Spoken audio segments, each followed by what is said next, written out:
Capítulo 4. Gran Bretaña y el nuevo umbral de poder. Gran Bretaña y la Revolución Industrial.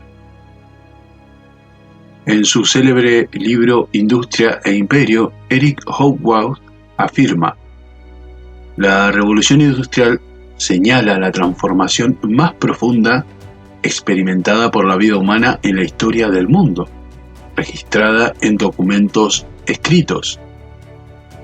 Durante un corto periodo, esta revolución coincidió con la historia de un solo país, Gran Bretaña. Sobre él, o mejor dicho, en torno a él, se intensificó toda economía mundial, que le permitió alcanzar, temporalmente, una influencia y un poder desconocidos con anterioridad por cualquier estado de sus dimensiones. Es en ese momento histórico cuando Gran Bretaña emerge como el primer gran Estado-nación industrial del mundo, hecho que eleva el umbral de poder casi a niveles inalcanzables para los otros estados y que convierte a Inglaterra en el gran estado subordinante del sistema internacional.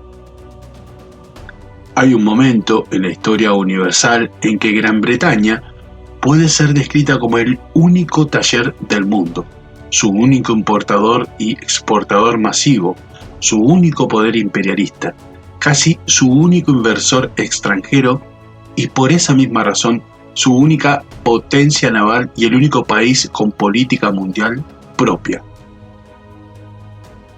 Al realizar la revolución industrial antes que cualquier otro estado, Gran Bretaña elevó automáticamente el umbral de poder.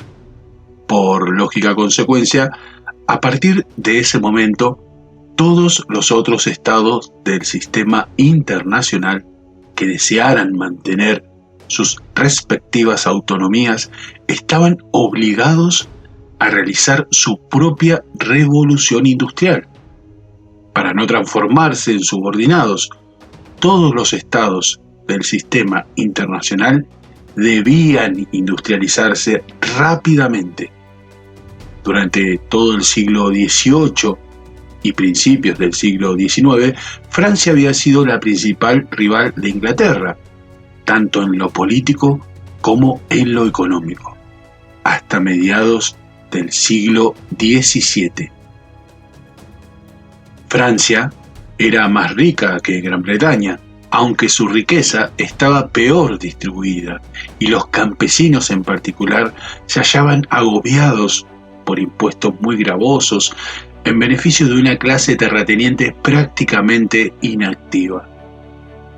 Hasta la Revolución Industrial, la industria francesa había estado por delante de la inglesa en el empleo de maquinaria complicada y en el desenvolvimiento de grandes fábricas, pero las cargas de las prolongadas guerras pesaron muy fuertemente sobre el sistema económico francés e impidieron que la Francia de la posguerra asimilara o aplicara las nuevas técnicas de producción basadas en la energía de vapor, hasta mucho tiempo después de su establecimiento en la Gran Bretaña. Francia salió francamente empobrecida de las guerras napoleónicas. Sin embargo, conservaba su tradicional supremacía en la industria de la seda. Poseía una burguesía industrial con un maravilloso talento para la producción en pequeña escala de artículos de alta calidad, buen gusto y altísimos precios. Además, el país se bastaba a sí mismo en materia de agricultura, de modo que volvió a tener cierto grado de prosperidad y una gran capacidad de acumulación de capital tan pronto como fueron superados los efectos de la guerra. Sin embargo, política y económicamente, Francia estaba mal equipada para rivalizar con Gran Bretaña en el mercado mundial. Sus existencias de carbón eran pequeñas. En esas circunstancias, las antiguas causas de rivalidad entre Francia y Gran Bretaña tendieron a desaparecer en gran parte. Las industrias francesas y británicas se habían desarrollado siguiendo líneas distintas, y no era probable que los franceses pudieran amenazar efectivamente la industria inglesa en sus nuevos sistemas de producción para el mercado mundial. A esta aguda observación de Cole hay que agregar que, a pesar de que Francia poseía instituciones idealmente aptas para el desarrollo capitalista, a pesar de que el ingenio y la inventiva de sus hombres de negocio no tenían igual en Europa, a pesar de que París era un centro financiero internacional tan importante como Londres, a pesar de que Francia poseía grandes reservas de capital que exportaba a todo el continente, el empresariado francés no invertía en la industria nacional. El prudente empresario francés prefería fabricar productos de lujo a productos para ser consumidos por las masas.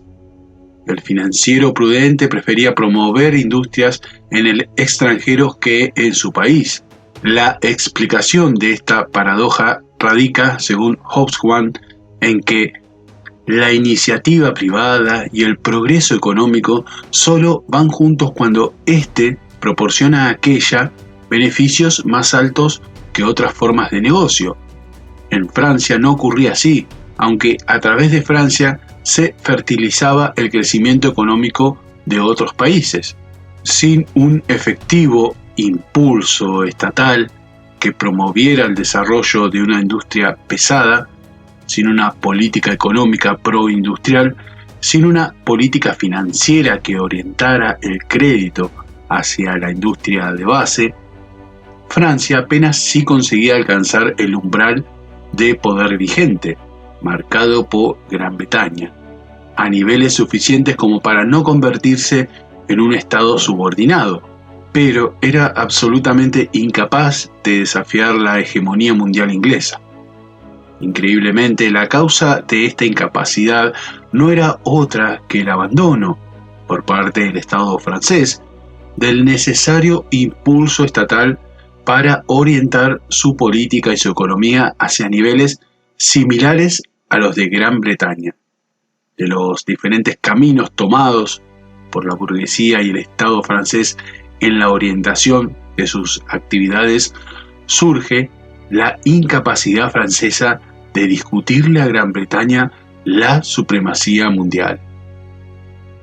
Para comprender la lógica que motivó la alianza entre la élite política y la burguesía nacional, fundamentalmente en los casos de Italia y Alemania, también es preciso destacar que para los más lúcidos protoindustriales del continente europeo, resultó evidente enseguida que una comunidad dentro de la escala geográfica de Gran Bretaña y que poseyera la cohesión y la solidaridad de las instituciones políticas del gobierno representativo en escala nacional habían dado al país antes de finalizar el siglo XIII, significaba la unidad mínima de territorio y población en que el sistema industrial podía operar dejando ganancias. Observando Gran Bretaña, una pequeña parte de la élite política, tanto del reino de Piamonte como el de la desunida Alemania, comprendieron que Inglaterra había elevado el umbral de poder y que solo los estados que lograran industrializarse tan profundamente como lo había hecho Inglaterra podían mantener su autonomía bajo las nuevas condiciones económicas creadas por la revolución industrial. Resultó natural entonces la confluencia de intereses entre los hombres políticos que buscaban la unidad italiana en un caso y la unidad alemana en otro, con sus respectivas burguesías nacionales, élites protoindustriales, que habían llegado a la conclusión de que solo en un estado de dimensiones parecidas a las que poseía Gran Bretaña podían invertir sus riquezas y obtener luego buenas ganancias. Equívocos sobre las causas de la revolución industrial. Abordar de manera profunda los motivos y circunstancias por las cuales Gran Bretaña se erigió en el primer Estado-nación en realizar la revolución industrial, excedería los límites de nuestro trabajo.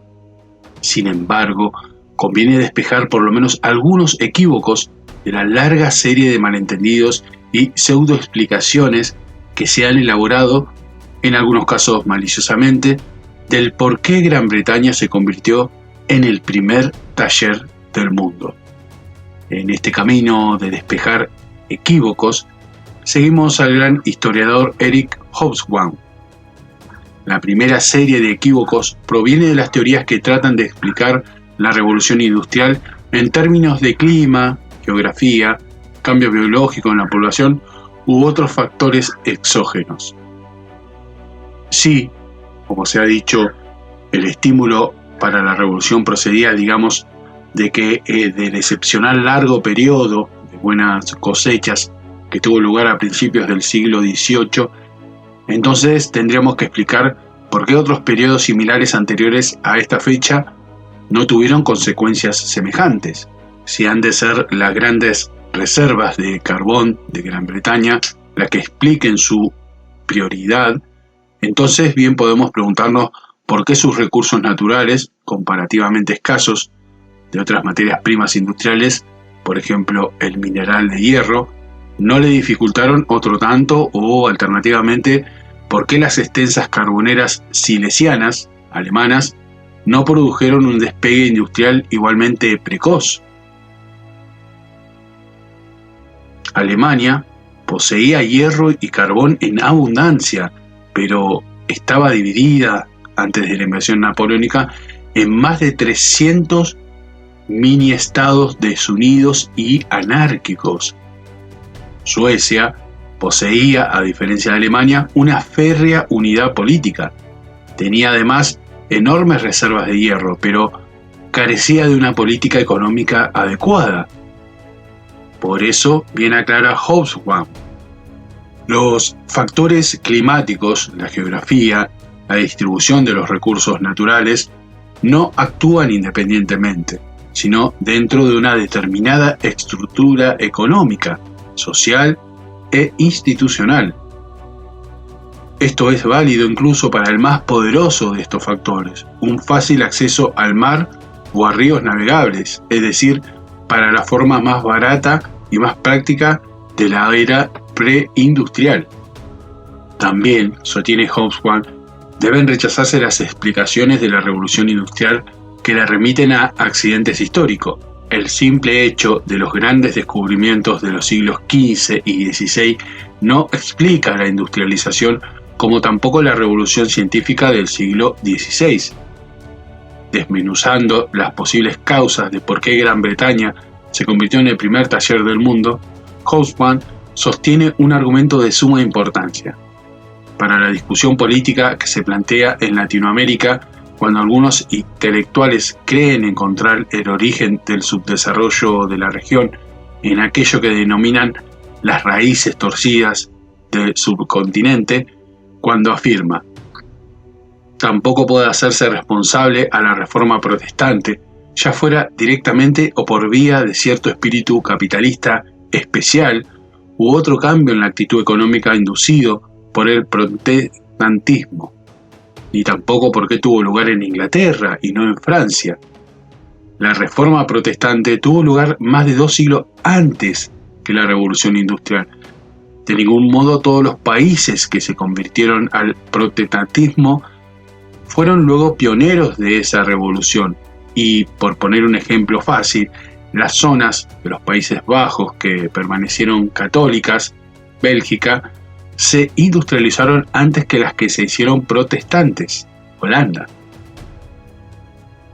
En la misma línea de razonamiento de Hobsbawm, José Enrique Migens afirma que algunos intelectuales de América Latina equivocadamente atribuyen al gran sociólogo alemán Max Weber la tesis de que el capitalismo y la revolución industrial surgieron como resultado de la reforma protestante.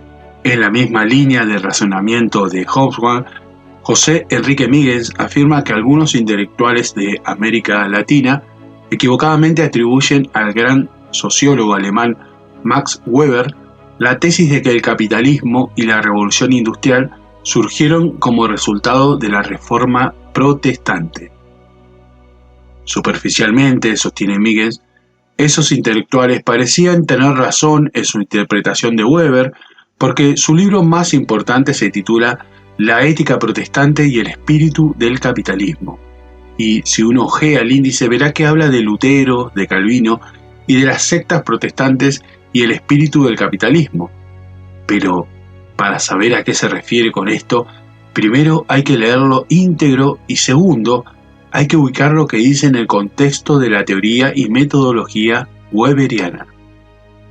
En cuanto a lo primero, destaca Migens, en el capítulo primero, el propio Weber se encarga de desmentir contundentemente tales interpretaciones de su obra al afirmar: no se debe sostener una tesis tan locamente doctrinaria que pretendería que el espíritu capitalista haya podido surgir como resultado de la reforma, o más todavía, que el capitalismo como sistema económico sea una creación de ésta.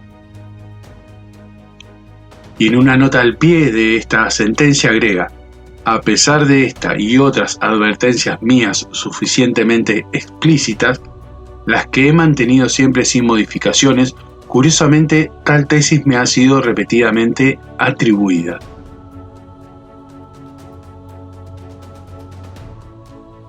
Gran Bretaña como arquetipo. Como ya afirmamos, después de las guerras napoleónicas, Gran Bretaña culmina el proceso de industrialización iniciado durante el reinado de Isabel I, quien la transformó en el primer gran Estado-nación industrial del mundo y, gracias a ello, en la primera potencia mundial. Solo una economía estaba industrializada efectivamente en 1848, la británica, y, como consecuencia, dominaba el mundo. En la década de 1840-1850, la transformación industrial del mundo que no hablaba inglés era muy modesta todavía. Por ejemplo, en 1850 había un total de poco más de 200 kilómetros de vías férreas en España, Portugal, Escandinavia, Suiza y toda la península balcánica. En 1830 solo había una ciudad industrial de más de 1 millón de habitantes, Londres. Una de más de 500.000, París. Fuera de Inglaterra, solo 19 ciudades europeas de más de 100.000. Gran Bretaña agregó a su ya consolidada condición de Estado-nación una nueva y determinante característica, la de Estado industrial, elevando de ese modo el umbral de poder y convirtiéndose por ello en el Estado más poderoso del sistema internacional. De ese modo se transformó en el único Estado en condiciones de imponer su voluntad a los otros miembros del sistema y consecuentemente en el único actor en condiciones de crear las reglas del sistema a su entero beneficio. Al elevar Inglaterra el umbral de poder, quedó claro que quienes desearan mantener la autonomía de sus estados y no transformarse, formal o informalmente, en estados subordinados, en meras piezas del imperio formal o informal que Inglaterra estaba construyendo, debían aprender la lección del apreciable éxito británico. ¿Y cuál era la principal lección que Gran Bretaña se encargaba ahora de ocultar, propagando una ideología que prescribía como receta del éxito un camino totalmente distinto del que ella misma había seguido para conseguirlo? Para cualquier observador atento de la historia británica que no se dejara obnubilar por los destellos de la ideología que Inglaterra trataba de imponer como moda a seguir, la lección era simple. Cuando la élite dirigente británica hubo de elegir entre los intereses del comercio, que descansaban en la libertad de importar, exportar y reexportar, y los de la industria, que reposaba en aquel estadio en la protección del mercado interno británico contra los productos extranjeros y en la captura de mercados de exportación para los productos británicos, prevaleció el productor doméstico. es decir, que eligió los intereses de la industria por sobre los del mero comercio.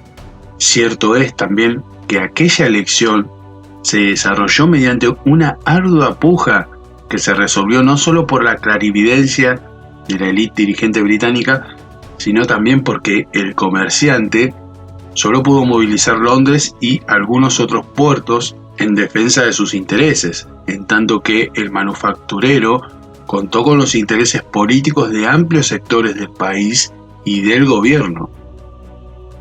Los datos objetivos que nos suministra la historia demuestran que la cuestión quedó decidida a fines del siglo XVII, cuando los fabricantes de tejidos, apoyándose en la tradicional importancia de los paños de lana para la hacienda británica, obtuvieron la prohibición de importar indianas extranjeras. La industria británica pudo crecer a sus anchas en un mercado interior protegido hasta hacerse lo suficientemente fuerte como para pedir libre entrada en los mercados de otros pueblos, es decir, el libre cambio. Conviene recordar, al pasar, que en la Gran Bretaña de 1750, que contaba con aproximadamente 7 millones de habitantes, la industria de la lana, que había nacido del impulso estatal producido durante el reinado de Isabel I, representaba todavía la principal demanda de mano de obra industrial, utilizando casi exclusivamente lana producida en el país. Era la más importante industria de exportación de la Gran Bretaña, así como la primera en el mercado nacional. Aquellos estados que aprendieron la lección que la misma historia británica les brindaba y que no se dejaron engatusar por los cantos de sirena de los intelectuales británicos que predicaban para la exportación el libre comercio. Trataron de reproducir el camino histórico al desarrollo que había seguido el propio Reino Unido para acceder al nuevo umbral de poder. El camino que marcaba la misma historia inglesa consistía en crear un mercado interno protegido para que la industria pudiese crecer a sus anchas, hasta hacerse lo suficientemente fuerte como para pedir libre entrada en los mercados de otros pueblos. La historia inglesa mostraba que había que aplicar un férreo proteccionismo económico hasta crear una industria lo suficientemente competitiva para luego aconsejar desinteresadamente a otros estados el libre cambio. Aquellos estados que aprendieron la lección que la historia inglesa les ofrecía, comprendieron que aquellos países que no se convirtieran en estados-nación industriales iban a ser el coro de la historia. Meros comentadores, simples receptores de una historia hecha por otros. El modelo histórico británico concreto, y no el inventado por los intelectuales ex post facto para la exportación, se convirtió para las élites más lúcidas de Estados Unidos, Italia y Alemania en el camino a seguir.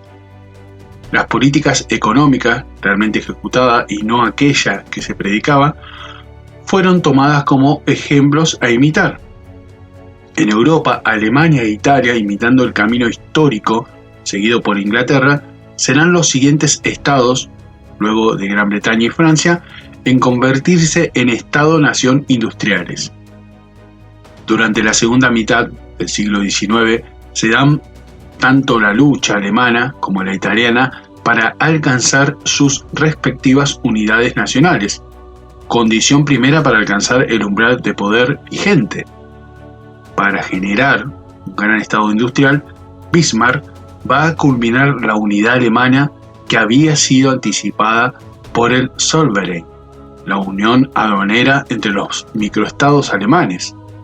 En el norte de Italia, la monarquía de los Saboya y los industriales del Piamonte y la Lombardía generan la unidad italiana para ampliar sus mercados y así poder irrumpir en la lógica de los estados que podían ser protagonistas de la historia. En el continente americano, solo Estados Unidos, luego de una ardua lucha interna, no se dejó envolver por las supuestas ventajas de la División Internacional del Trabajo, predicada por Gran Bretaña. En el enorme continente asiático, un solo estado logrará salvarse de caer bajo la subordinación británica, al rechazar las teorías publicitadas por Gran Bretaña y convertirse vertiginosamente en el primer Estado-nación industrial del Lejano Oriente, alcanzando así el umbral de poder vigente. Japón. La segunda ola de globalización. La revolución industrial, cuyo epicentro fue Gran Bretaña, engendró paulatinamente la segunda ola de globalización del mundo, que se profundizó con la revolución de los medios de locomoción provocada por el ferrocarril, el barco a vapor y el telégrafo.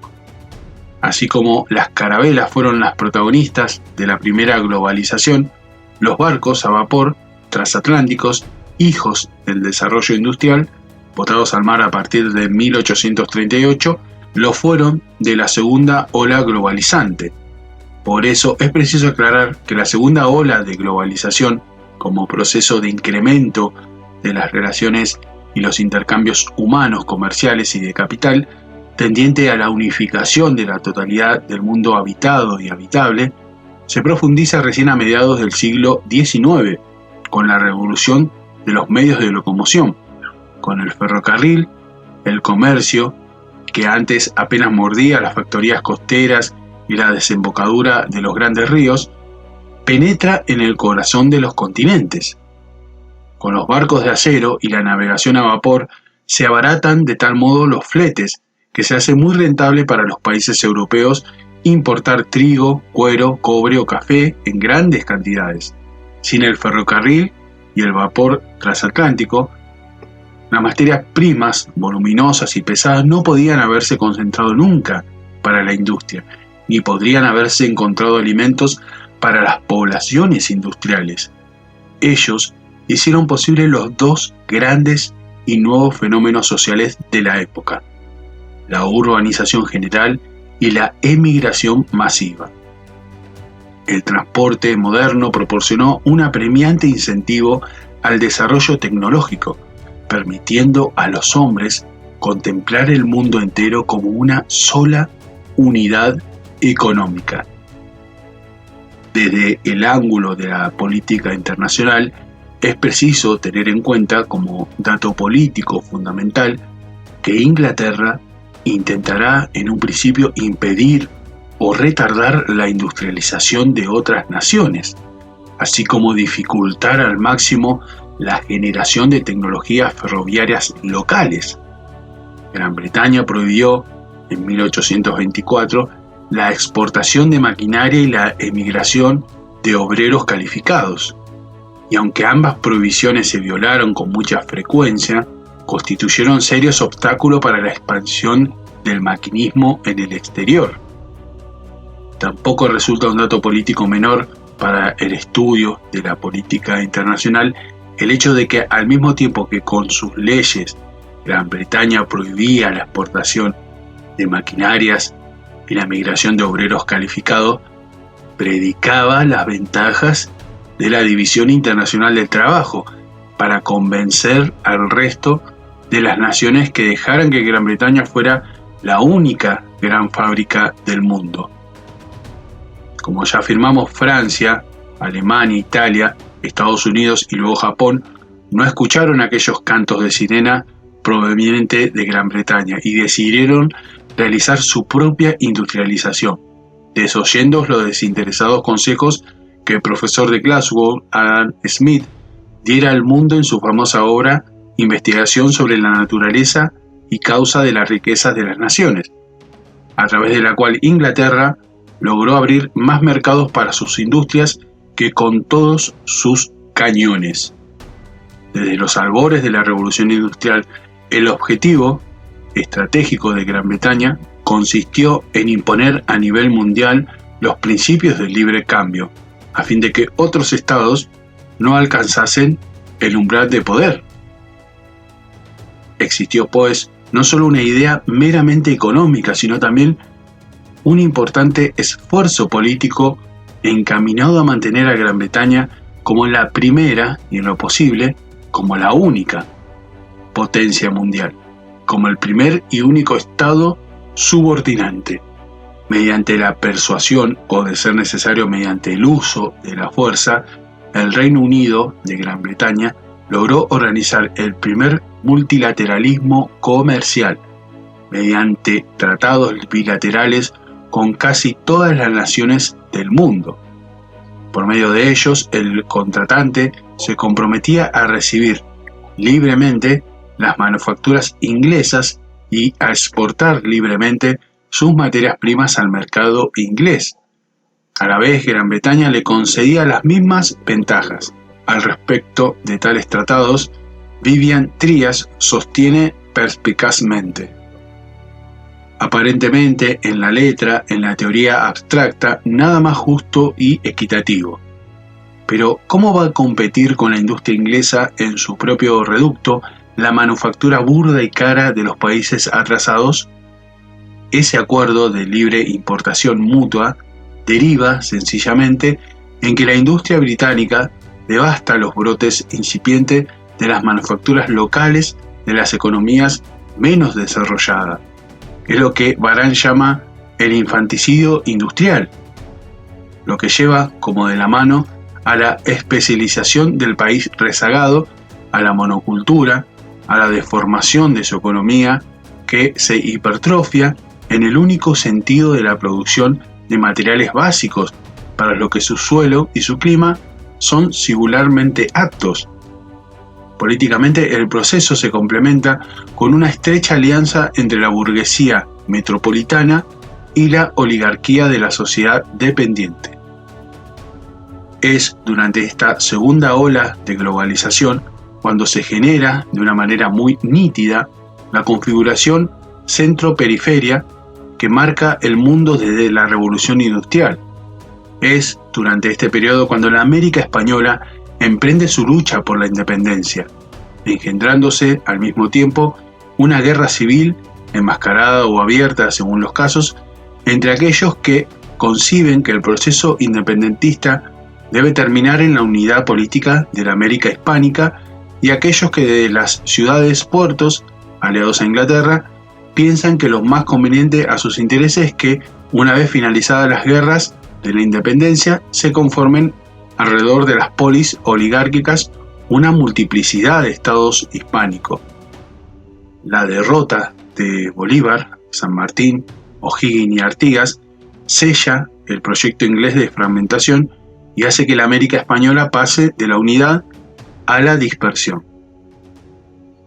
Distinta, en cambio, será la suerte de la América lusitana, que logra, mediante la fórmula monárquica y teniendo el ejército como columna vertebral del Estado, contener las fuerzas que pujaban hacia la fragmentación territorial. De esa forma, Brasil salva su unidad territorial y por ende nacional.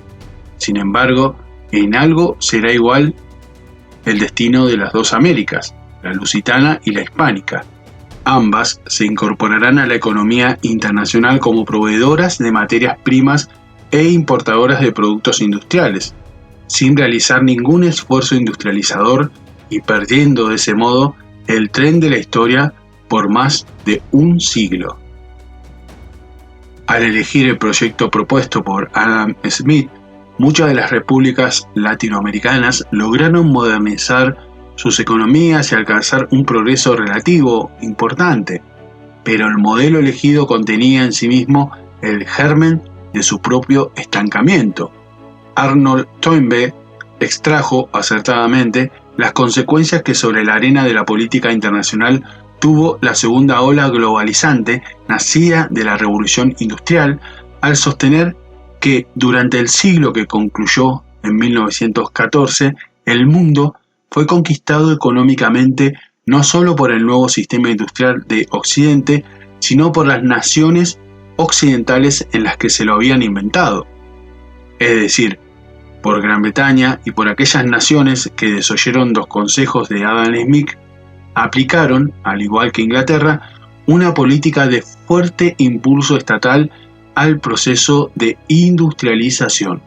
Durante la segunda globalización, el ejemplo paradigmático de una gran potencia que quedó rezagada, subdesarrollada y dominada por más de un siglo a causa de omitir el proceso de industrialización, fue el gran imperio agrario chino. Enfrente de la Gran China, una pequeña isla, Japón, desprovista de todas las materias primas, las mismas que China poseía en exceso, y gracias a un plan de industrialización acelerado, atizado, como en todos casos exitoso, por el impulso estatal, se convertiría a partir de 1870 y en el brevísimo lapso histórico de 50 años en una potencia industrial y alcanzaba el umbral de poder vigente, condición, vale destacarlo una vez más, imprescindible para mantener la autonomía nacional. Precisamente por ello Japón resultó ser el único país asiático que nunca fue sometido por el colonialismo europeo.